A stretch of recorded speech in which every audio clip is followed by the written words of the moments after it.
Welcome back to the question and answer session with Croncy and Commander on, well, if you missed the last episode, we talked about the guide system, the new player experience, kind of deep dive or somewhat deep dive into the new player experience now and in the future, especially some misconceptions that people may have about it and the plans for it. It'll be right above, if you missed that episode and you want to watch this on YouTube, it'll be right above Croncy's head, will be the link. And then if you're listening to this on the podcast, it'll be the previous episode. And if you're watching this on Twitch, you can do the live playback on the VODs, and it'll be on the VOD as well. With that being said, this is the section where I take questions from the chat, and they can be asked for individual cast members to the entire cast. Most of them are about Star Citizen. Some of them might be a little bit off, but just in general. All right. First question comes from Apex Crimestat, who asks, is there hints or theories that the Xi'an leaked human jump point data to the Vanduul to encourage attacks on human space? That's my theory. That's there is, so I'll go through my conspiracy theory, and then we'll talk a little bit about the because I remember we're going to talk about the Centurion, right? Or is it the Centurion? Yeah, the Centurion. So. So for those of you who don't know, I did an entire video on this, or not an entire video. It was at the end of a video I did on the lore, which I will also link above Croncy. Go watch that if you haven't. But there is a bit of lore that indicates that the Xi'an trade with the Vanduul. In the past, we knew that the the Banu definitely traded with the Vanduul, but the Xi'an also trade with the Vanduul. They don't necessarily like each other, but they tolerate each other for some minor trades. So, and we also know that the Xi'an definitely do have jump coordinates for all of humanity's older systems. And we know that the Xi'an and humans aren't exactly one-to-one friendly with one another, especially during the Mezzer era. And it just so happens that some of the worst Mezzers, during the time when some of the worst Mezzers ever to rule, was also the time when the Vanduul showed up and started attacking. So there is some evidence in there that the Xi'an could have indeed told, or some rogue elements of Xi'an may have told the Vanduul locations for where they can raid human, to disrupt humanity. Because there's also some, like the Vanduul skirmishes ended right around the time of about 100 years. There's about a 100-year gap between when the Vanduul skirmishes ended and when they started back up again. And that though also corresponds with like unfriendly governments of the UEE becoming, unfriendly Xi'an, unfriendly governments to the Xi'an installed by the UEE were in power. So conspiracy, tinfoil hat, not completely confirmed, but there's definitely some evidences there.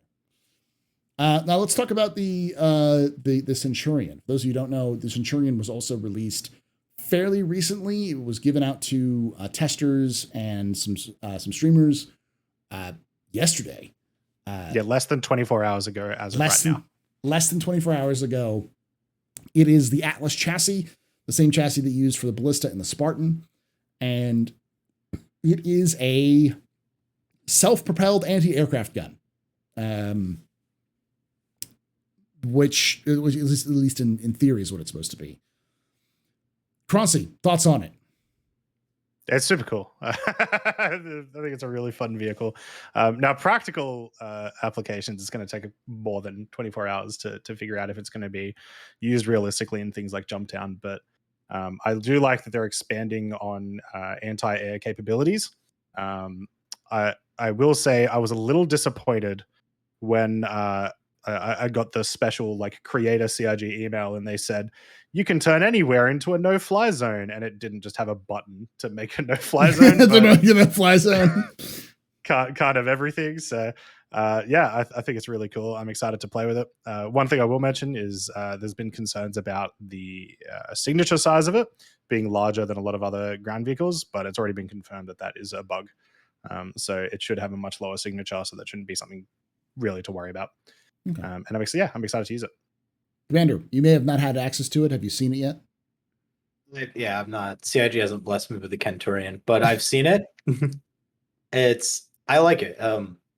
There's something romantic about like World War II style Panzerflak. SPAGs with Yeah. guns over Yeah. missiles, and but I do struggle to see how it's going to be applied in larger scale combat situations.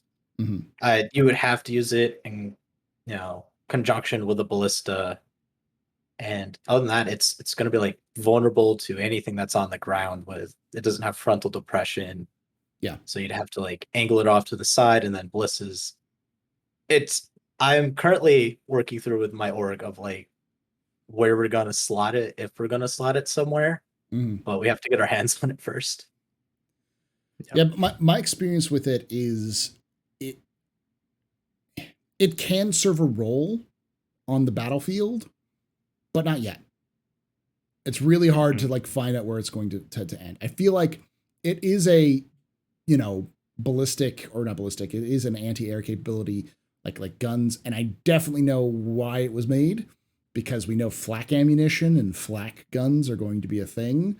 So it's designed as a flak screen to That throw up. was my first thought was let's slap C788s on it. So. Yeah. Yeah. Yeah, it's but in like the ground arsenal, we're missing a lot of vehicles right now. We're missing like light tanks and dedicated IFVs. Mhm. So it's hard to slot anything we have when so much of the arsenal is missing. Yeah. And it feels like it can be an improvised IFV or light tank. It has that much firepower to it. It's because it's like one. It's the back turret has 4 size 4s, and the gunner or the pilot, the driver, has a size 3, one Yeah. size 3 on that. Mhm. It's that's pretty beefy. That's almost a the same firepower as a hurricane. So that can delete, with a better capacitor, I believe, as well than the Hurricane. With a better capacitor for the driver and for the operator. So I can see why CIG has it, because it's like it can delete things. The problem is that speed. I can be out of an area faster than that thing can traverse and target and fire at something. It'll only really be good for slower, heavier ships that are coming in for landing or trying like maybe anti-bombing support or something like that. But And the Atlas vehicles cannot maneuver on any Yeah. kind of unfavorable terrain. Yeah. So you're stuck to nice, gentle planes to deploy them in. It's yeah, I've been an advocate of like IFVs and stuff. Light tanks that you could drive on rocks. It can be used in anti-infantry. I mean, in real life, I've seen KLA videos from the Kosovo War, where Serbians were using the Shilka anti-aircraft vehicles as to like directly fire on KLO positions, but that was in conjunction with infantry and other tanks. So it's something you won't be using on its own, for sure. Yeah. So yeah, it's interesting, but I feel like it's one of those things we've got to wait until CIG adds more content that makes those things viable. Ground vehicles viable.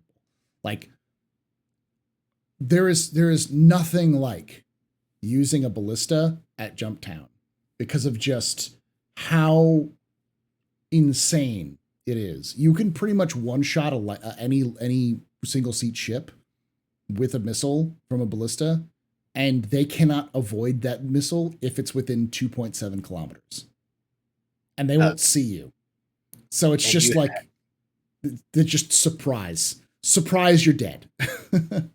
Sorry, and you have this massive like angle to shoot at, where like most missiles are like 60 degrees off the nose. I think you get like 80.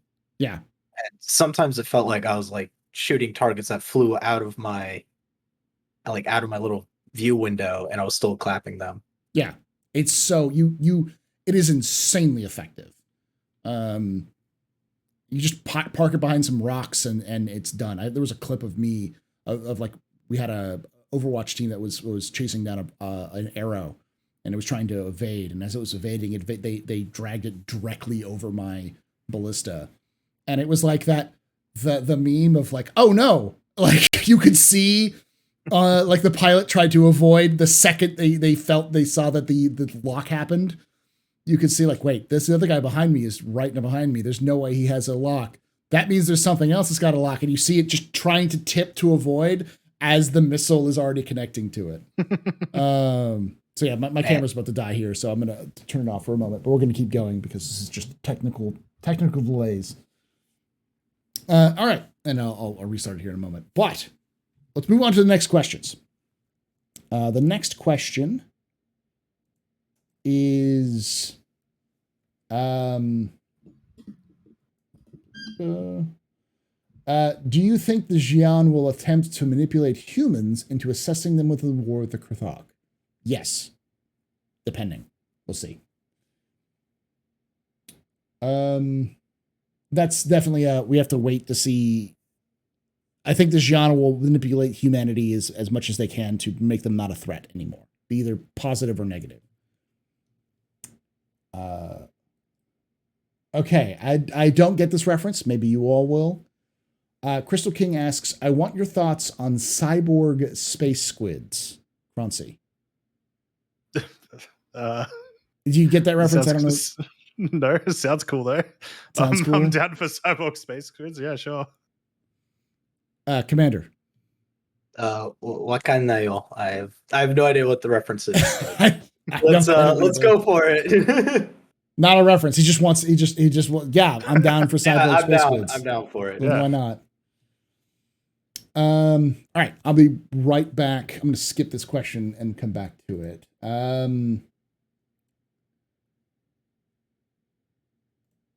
Elwalk asks, is there any indication that the controls or flight model are nearly locked in? I see the constant change as a bad omen for Squadron 42. Croncy, what do you think? Default controls and stuff could change for sure. There's like, I think that's likely, but what we're actually doing, I doubt will change. Like we're not likely to change having access to, remove our gear, having access to call ATC, etc. So yeah, default controls might change, but I don't think that's necessarily an issue.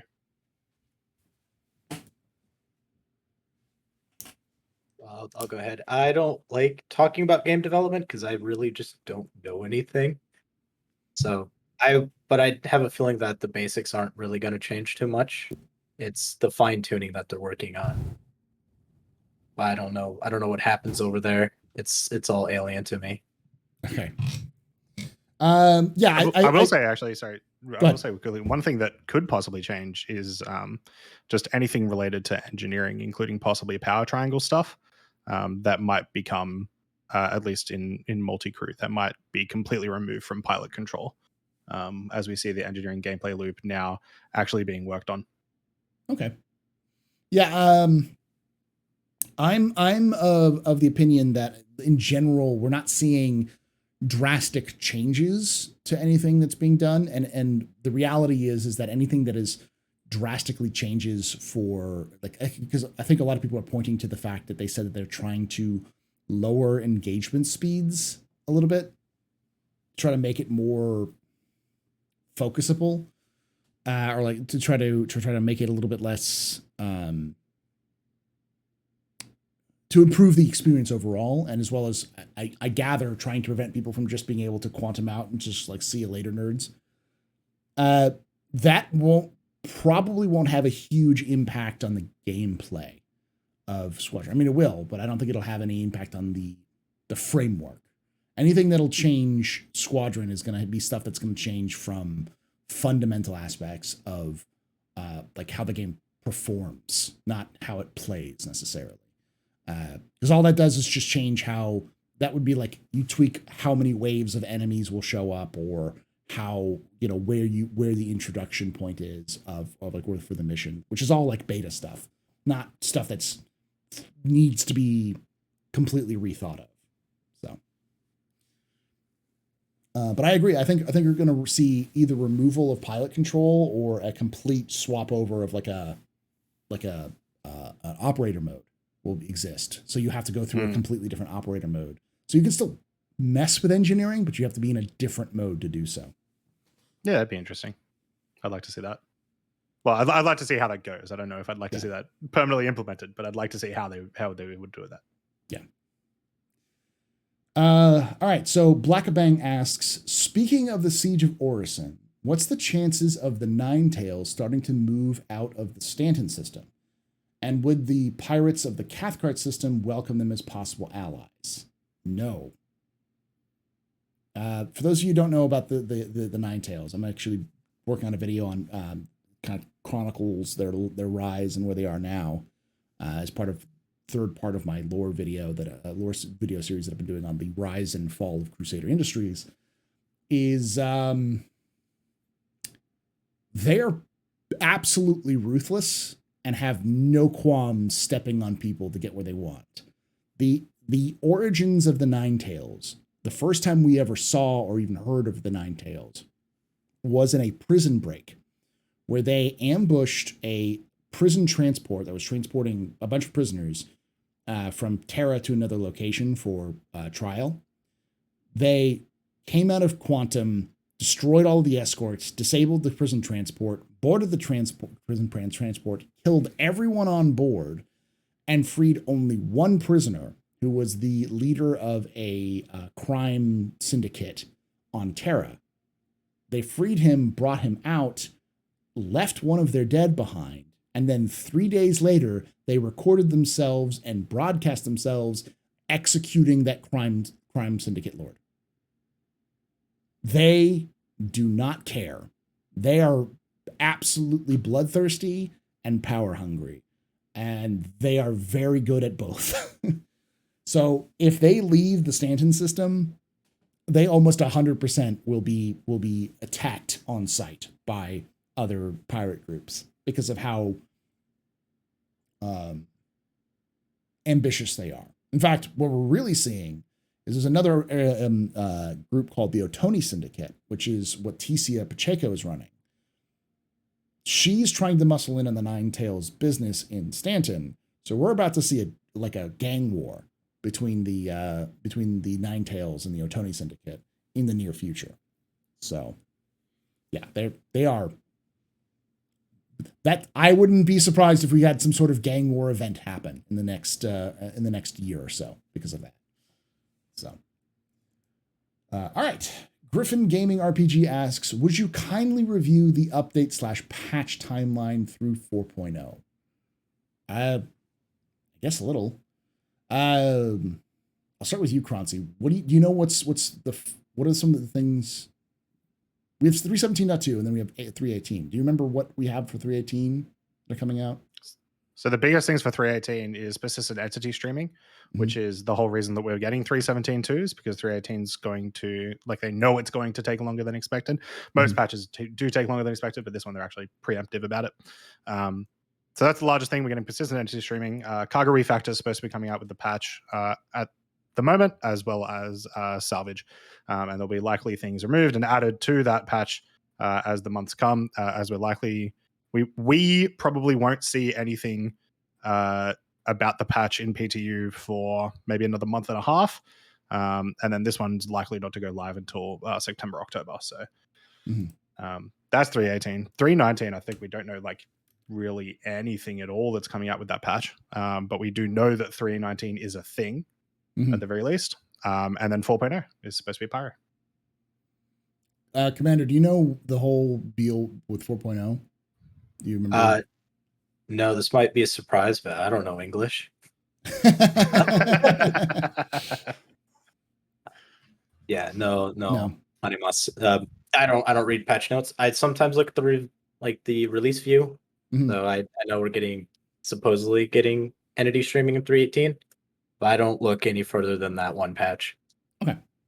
Yeah, so with 4.0, what's important to remember is that 4.0 is pyro, but it's also server meshing, static server meshing. So Croncy kind of went through the whole thing. We are for sure getting a patch at the end of the year, but we have no idea what it's going to be. And we are going to get 318, which is the next major patch after 317.2, but that's not coming out until next fall.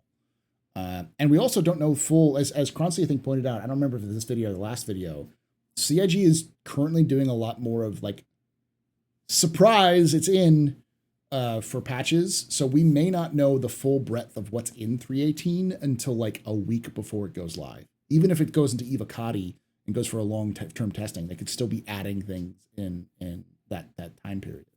So yeah, for example, derelict settlements and the planetary navigation mesh, we didn't really know was going to be in the patch until like a couple of weeks before we saw the first PTU. So yeah.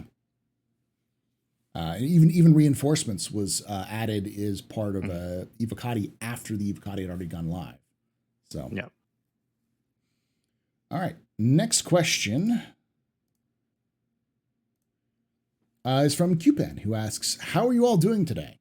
How are you doing, Commander?" It's a good morning. It's a good morning. Yeah, I had a few beers before it came on, so I'm more lively than normal. Croncy? Yeah, doing solid. I'm happy that I didn't spend all night staying up for another PTU patch like I did yesterday. So did it actually happen yesterday? I'm doing all right. Yeah, it did. Okay. But I could have slept for 6 hours instead of just waiting. So yeah. I'm doing all right. It's legitimately like 120 degrees Fahrenheit. It's like 45 degrees Celsius right now in Texas. So,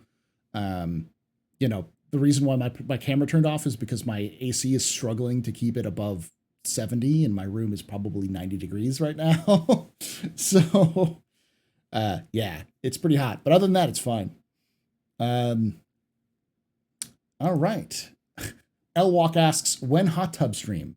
When I can afford a hot tub. Buy me a hot tub. Donate now. Yes. I have a hot spring nearby if you want to fly over here. There we go. Oh, that's next level. That's the next meta, is hot springs. The next meta, yeah, the hot springs, the hot spring streams. I've heard they've been kind of going out of business in Japan because a lot of people are moving away from the hot spring kind of traditions. Yeah. So I know my village is definitely struggling. So yeah. The globalization is hurting everybody in some way, shape, or form with changing in how those things work. So on the bright side, a village of 2,000 people, and somehow we have a bloody Starbucks. Hey. But yeah, so also just remind you that my camera may die again between now and the end of this stream. So Dragon Diablos asks, with the amount of ground vehicles added to the game for Area of Denial, do you think this is a sign that CIG might start adding missions with no-fly zone areas like the Sitcon show on Lear? Basically like adding areas where you legitimately cannot fly in. Like it just prevents you from flying in entirely. Croncy, what do you think? Yeah, 100%. We've got it now. Siege of Arson. Okay. We can fly within the mission, but we can't fly into the mission. And I expect that to happen more. I expect that to be a thing. Even possibly one thing, but like they've sort of shown that we can interact with, at the very least, turning on and off anti-air guns in the mission system now. I would like to see us have a mission where we actually go in and turn on one of those IFIs, right? Where it actually turns on the restricted area for anyone not in our group, possibly. Yeah, it's happening 100%. And Siege of Arson is one of the tests for it. What do you think, Commander? Oh, for sure. And the Centurion and the Ballista, that means that they can start building out missions where it's area of denial for the average person, but the brave and dumb could attempt a landing and they might just get lucky enough. Yeah, I agree as well. I think we'll start to see missions themselves start to have those area denial with those vehicles being used as part of the missions. Like you have to destroy them before you can enter. Otherwise, you're just going to get aced by 1,000 ballistas. So yeah, they've been working on ground vehicle AI for a couple of months now, I believe, on the roadmap. So that's definitely coming. Part of the reason why the nav mesh was so big is because it's also allowing for. I can't wait to have a tonk battle in the middle of a mission. All right. Next question comes from Midnight Black SC, who asks, what quality of Star Citizen most sparked your interest in it? Croncy. it's so big. Like even now, even with only one star system, it's just so large. And it's not like a game like Elite Dangerous, which does obviously have an incredibly large, the most large, if you will, Mhm. like environment or whatever. But it's like everything's like painstakingly painted, and the set designs are amazing. It's super immersive. Yeah, the gameplay itself is awesome, but it's so big, just so big. Commander, what quality Star Citizen most sparked your interest in? I think the potential, Okay. and probably the community. I don't play Star Citizen by myself, so I always do it with friends, and that made the game a lot better. And since I first started flying, you could, it felt like it had potential of like the scale of Eve, but with the high fidelity, being able to walk through corridors, land on any planets. It's the dream video game for most people, especially me. For me, it was what sparked my interest is the Star Trek / Star Wars experience, where you can be on a ship with a couple of friends and then like have every one of them do something and then go off and do adventures. Just that hanging out with a bunch of people on a ship, all of them feeling like they're doing something and having an adventure. That's what made me go, this is the game I want to play, because it's not just that, but it's also set into an open online universe over dozens of handcrafted planets and systems and that kind of stuff. So it's you take that core aspect and then you say, here's a sandbox, go have fun, with your own stories and stuff like that. That's really what got me, because I've been waiting for an experience like that for forever. So, all right. Next question comes from Superhawk35, who asks, what kind of visor updates are they doing? For those of you who don't know, visor is the HUD. It's not just your HUD, but it's also the augmented reality that you have when you don't have a suit on. And I think they just move everything to building blocks. Have you heard anything else? No, I haven't heard anything about this. What's in the monthly report that they talk about? I still haven't gone to the monthly report yet this week. Yeah. I think it's mostly just moving it to building blocks, because then they can start adding things and stuff like that. So, all right. Next question comes from Griffin Gaming RPG, who asks, with the cargo refactor approaching, do you think CIG will make NPC guards in your personal hangar expel / shoot anyone who's not in your party? Unlikely, I would say. It'd have to be more than just not in your party. It would have to likely be actively having a crime stat, or possibly in future having enough negative reputation that they just want to shoot you in the face. I think the only sort of protection you're going to have from people boarding onto your ship is just you making sure that you're being as safe as possible. Don't let them in. Make sure you're checking your Moby glass. You can always check who's on your ship. Yeah. Commander, what do you think? Yeah, they're not. CIG isn't going to help you protect your stuff. Just close your doors.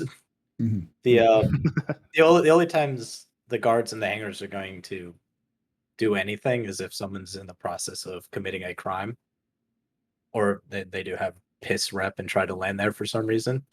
Mm-hmm. But they're not going to be like, that person's not part of that ship. Why is he going in there? And to be honest, how would they even know? If you would say Joe Smo getting $18 an hour doesn't know who works on your constellation. Yeah. So. Because I think when we get personal hangars, you'll have to have an authorized entrance in the first place. Like, you're not going to have people just showing up to your hangar when you can. You'll have to have authorized to enter that hangar. Kind of like how you can't just walk into anyone's hab right now. You have to have access to the hab in order to get into it. I do think that one of the things they may do, because it's something they've been talking about for a while, is add in, since they've had downstates, is add in less than lethal weapons. So if someone just manages to get into your hangar and walks onto your ship, well, once they're on your ship, they're free game. Changing some of the armistice zones around, that kind of stuff might help. But I don't think we're going to see guards actively blocking you from entering someone else's hangar. I think that's a long-term goal, but not short-term. If that's an issue that's happening to you a lot, you need to start checking your movie glass. Yeah.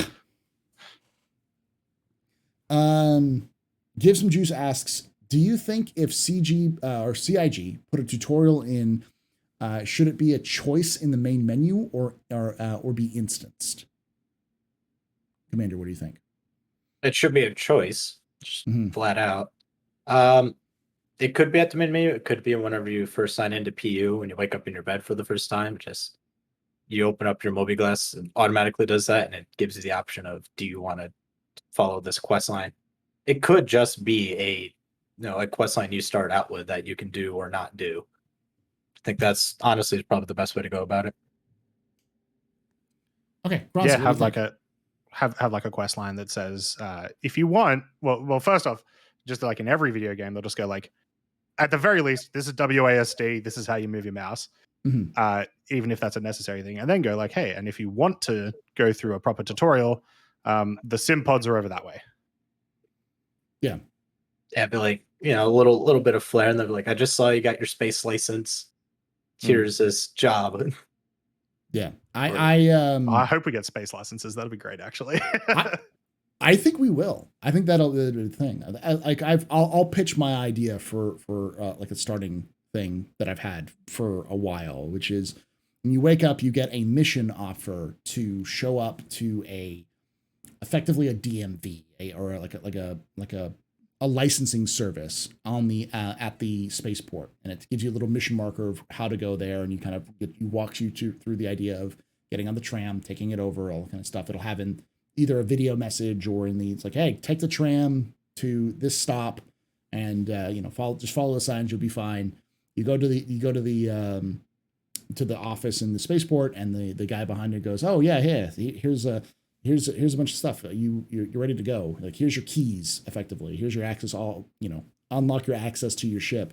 And then from there, you have the options like, hey, do you want to take the licensure while you're here? And then you have a choice to say yes or no. And if you say, hey, cool, then you get to go on to, step back behind the counter and go into like a sim pod and then do the whole tutorial in a sim pod.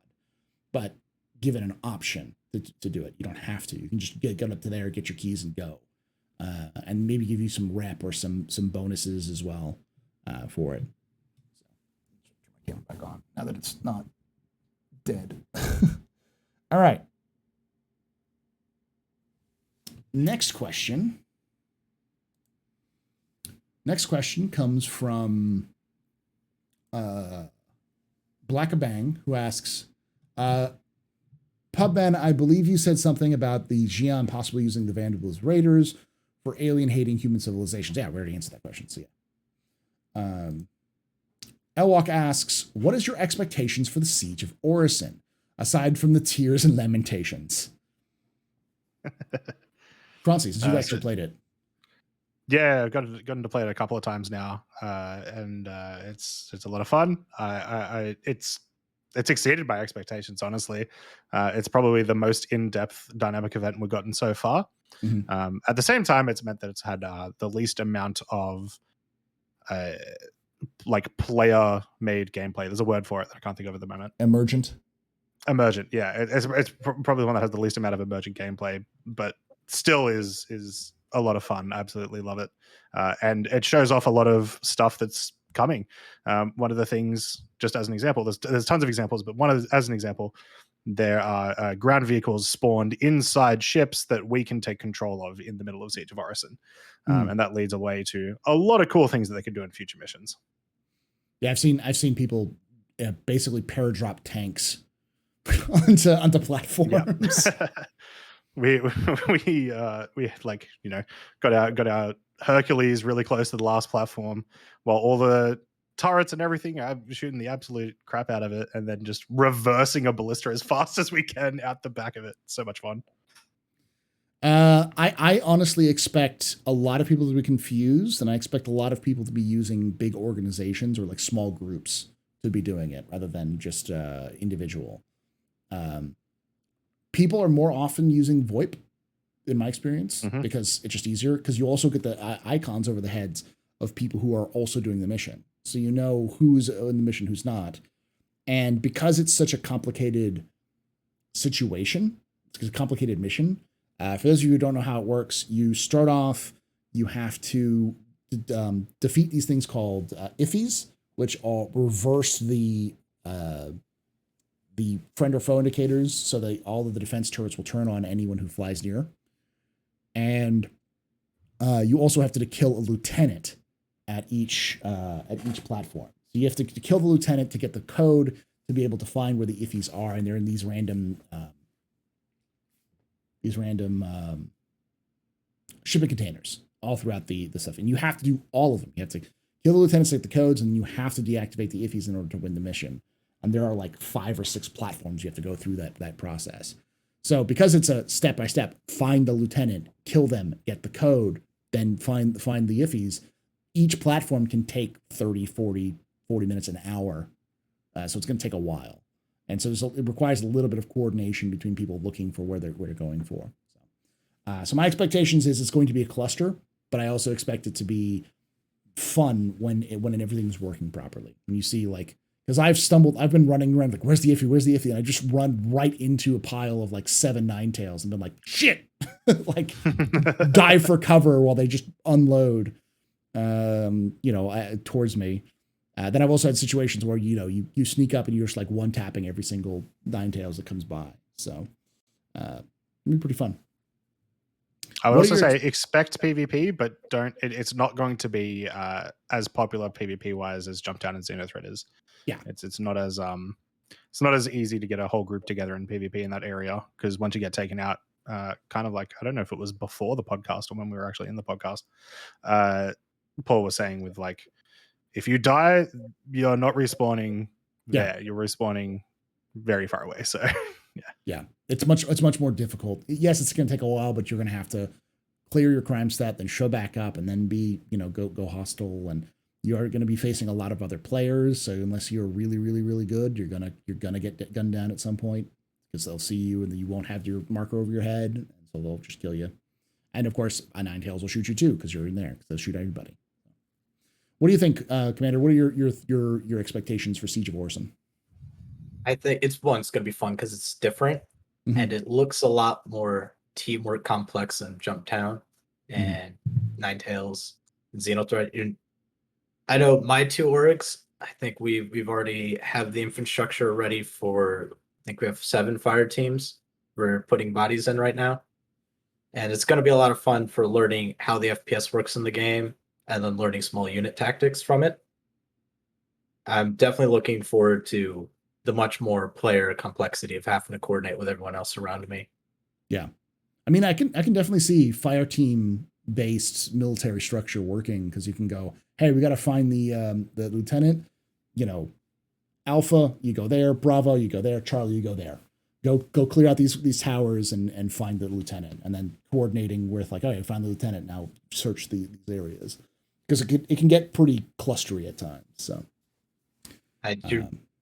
something that's going to be fun to watch is seeing people go down there and their mental bandwidth just snap trying to process Ninetales, the objectives, all the other players down there, and navigating the environment.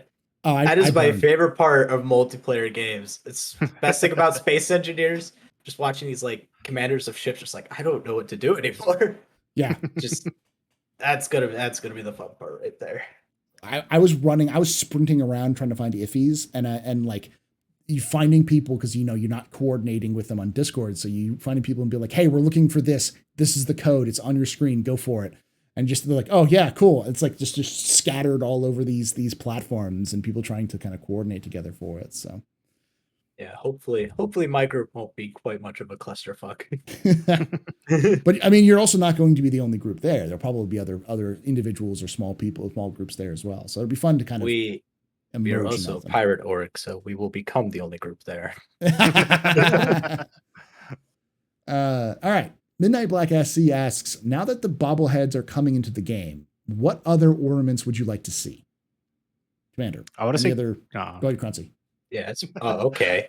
Croncy started it, and it was like, hey, cool. Croncy. I saw the question earlier, and I was thinking over it. I just really want to see Christmas lights. It's really dumb, but I just want some Christmas lights on the front of my ship. Why not? Okay. Commander. I want to see text ornaments, like lettering. you know, if they have kanji, that would be awesome. I, for some reason, want to hang wasabi noodle soup and pizza sandwich in my ship in kanji because it is the funniest things I've seen on T-shirts in Japan. But text and possibly, yeah, Christmas lights. Well, you've seen the new Ninetales armors, right? Oh yeah, yeah. That they have the great. kanji for Ninetale That's on so the nice. Ninetales. Yeah, on Kisune on it. Yep. Yeah.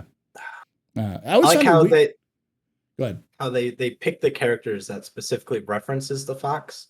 So Yeah. going for like Roku Fox, they pick Kasune's, which Star Citizen needs more Asiatic influences. Mm-hmm. With, you know, the largest continent with the most amount of people, and we're still a European dominant empire.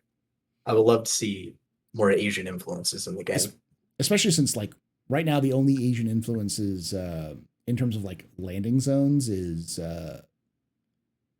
Saisei, which is like, it's like, okay, yeah, you get it, but we need more, please. The one thing I find interesting is the blending, because it's the Ninetales and they use Kitsune or Kitsune, the like the kanji for it, but then their symbol is snakes. So yeah, just like, I don't know. I saw like their jacket, and I was like, someone was playing Fallout 3 and thought tunnel snakes were cool. Yeah. The way that I understand it in the lore is that it's kind of like a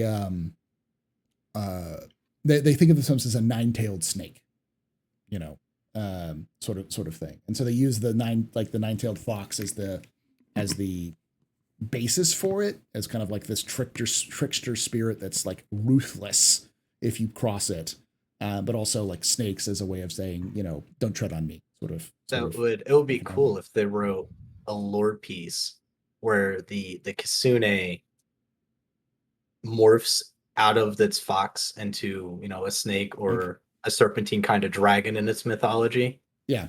And that would explain why they're using snakes now. Yeah.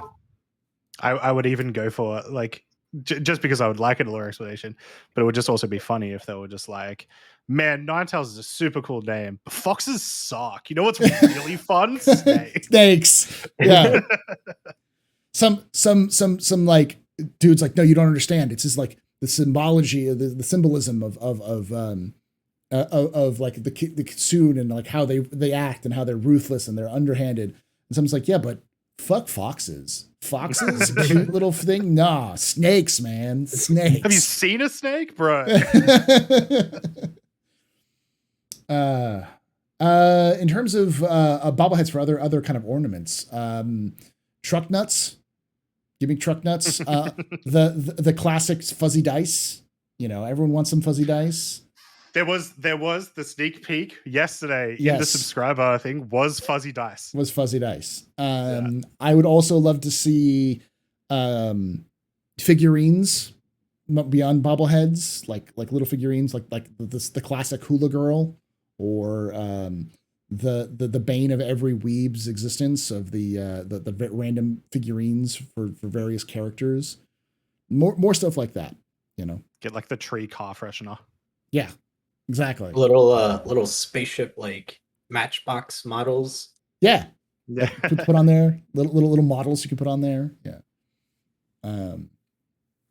Also, the key, the thing that I think people would literally shell out for is changeable sheets on beds. So instead of having the generic sheets, you could pay for like the spaceship sheet or like a galaxy sheet or like, you know, Star Kitten sheets or whatever. People would legitimately change the bed sheets on their ships to like customizable ones. 100%. All right. Next question comes from Ionic Gecko, who asks, what is your your best guess on the quantum boost might be and how might it work? Croncy, because I'm sure Commander has no idea what the hell we're talking about. I'm also not familiar with quantum boost. Okay, so all we know is that quantum boost was mentioned in the monthly reports, and it's been mentioned in a couple other just like things that it's been details. AI can use it is one of the big ones, and that they're working on quantum boost in terms of travel as part of the new quantum system. That's all we've seen and heard. So if I can speculate, and by that's no means am I right about anything, yeah. my first thought was it's going to be a step to making shipping lanes where Yeah. you go to the spot and it's clear empty space and you do your quantum jump, and then the boost just turns off your speed limiter and you just keep accelerating the whole time. Okay. Croncy? Yeah, that'd make sense to me. Like have certain areas that are just, it's just faster to go through this area. Yeah. There was a pitch that was made a while ago of like quantum beacons where you could like link up with a quantum beacon and go fast as long as you were like connected to that quantum beacon, kind of like a quantum tether that you would be able to go faster. But so that's the same concept, basically a way of creating shipping lanes where you can just go fast in a straight line. You know, you're never going to run into anything. So it's a little bit better. I also think that it might actually be requirements. It could also be a requirement for you to be up to a certain speed before you get to quantum. Like you have to boost up to your speed before you can enter a quantum travel itself. Or it could also be a way that you could boost travel times to try to reduce the time. Like in CIG's thinking like, okay, Pyro is 3 times the size of Stanton. You know, now a trip that would take someone 5 minutes is going to take someone 15 minutes in Pyro. How can we speed up that time to you know, without sacrificing what we already have? So that's my guess. All right, Ionic Gecko asks, how do you think we'll see your rep affect how NPCs treat you? Like was shown in ISC a few months back, be implemented by 4.0.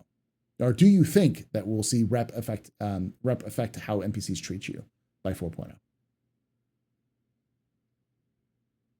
Yeah, probably. Yeah. One of the things I expect will happen with 4.0 is while it'll be very cool to have server meshing, it'll be very cool to have new locations. I think there's sort of like rule of 3. There's one other big thing that you'll likely get at the same time. And I think reputation interaction, when you have all of these gangs in Pyro that aren't particularly fond of each other, is probably one of the best times to do it. So we know it is something they want to do. We know it's something they're working to do.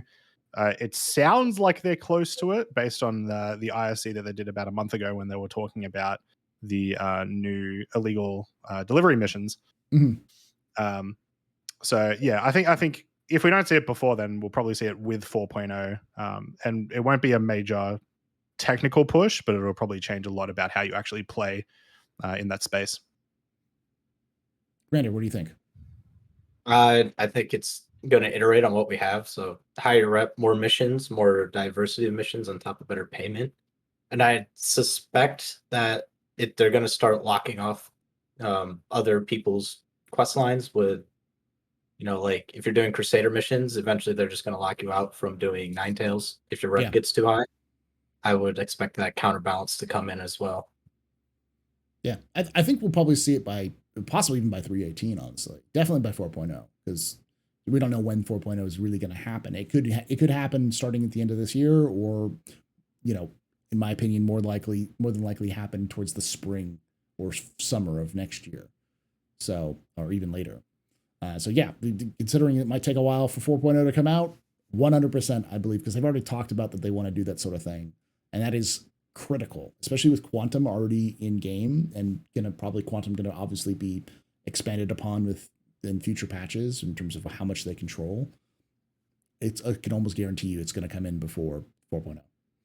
So, all right, last question is from Superhawk35, who asks, will they have personal transport missions? I'm going to add this. Do you think we're going to get it sooner rather than later? Because yes, CIG will have personal transport missions. It was one of those missions that they added onto one of those things for NPCs that they added for 3.16, but then they had to remove it. So we know that they're planning on it. But the question is, when do you think it'll come in? Commander? Not for a long time. I don't think we have the steel, but we don't really have the small ship for doing it. We don't have a large ship for doing it. and it's got to be a lot more complex than just a normal cargo mission. Mhm. So yes, they want to do it. It's not on the horizon for me. Okay. Croncy, your same question. Yeah, so it's something that's been pushed back a couple of times. Classic CRG fashion, I guess. Yeah. And one of the coolest things, though, that might lead to it being sooner rather than later, is a bunch of AI performance actions, behaviors. That's the one. Yeah. A bunch of AI behaviors that are in relation to waiting for a pickup and then actually actively getting on a pickup that they talked about in the roadmap recently are coming soon. So, or being worked on soon, rather, I should say. So similar still though, like what Commander's saying is 100% right though. We don't really have the vehicles for it unless you want to do all your delivery missions in an 890J, which I mean, yeah, I do want to do that, but yeah. but yeah, I think it's one of those things that they are actively working on right now, but they're pushing back elements of it in favor of other things. I wouldn't expect it this year. Awesome. Yeah, I'm also of the opinion that I think CIG jumped the gun a little bit too much. I think when they added the mission to the list, it was very premature. And I think obviously things got shuffled around because now it's completely disappeared. But I think we'll see it before the end of before 4.0, but I don't think that's going to happen this year. I don't think we're going to see it this year. Especially with things like the reinforcements things that they added, that and the planetary mesh. I think what CIG did was originally the transport missions was just going to be take NPC from point A to point B in space stations. And now when they release the personal transport, it'll be like, no, it's full gamut, everything. NPCs to anywhere you need to. But they need to have like quanta, reputation, the AIs to actually function better. So they need better like servers. Everything needs to be improved before they can tackle that, even at a kind of a glitchy alpha level. So I wouldn't have been surprised actually if when they did announce it, when they were working on it, that they probably got it in a working state, but it was no different to a delivery mission. Yeah. More or less. Just walk on, drive, walk off. So yeah. And they wanted more in depth than that. Thank you all for joining us. Sorry about that technique who just came in and raided. We're just wrapping it up here. Thank you for joining us. If you enjoyed this, make sure that you are following the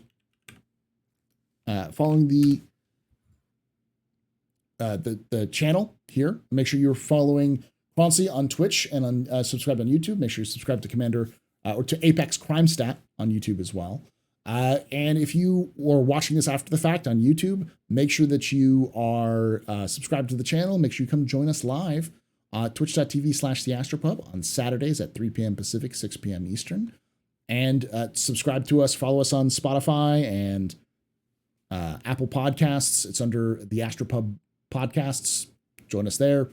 Pick that up. Listen to us on the go if you need to, especially for those of you who, I know a lot of people like to listen to these at work, or like say they're going like they're driving or they're going like working out. They want to have this in the background. This is, that's a much less intensive bandwidth. So for those of you who need to have a little bit easier to function and mess around with. So thank you all again for joining us. And like I say every time, hope to see you someday in the black.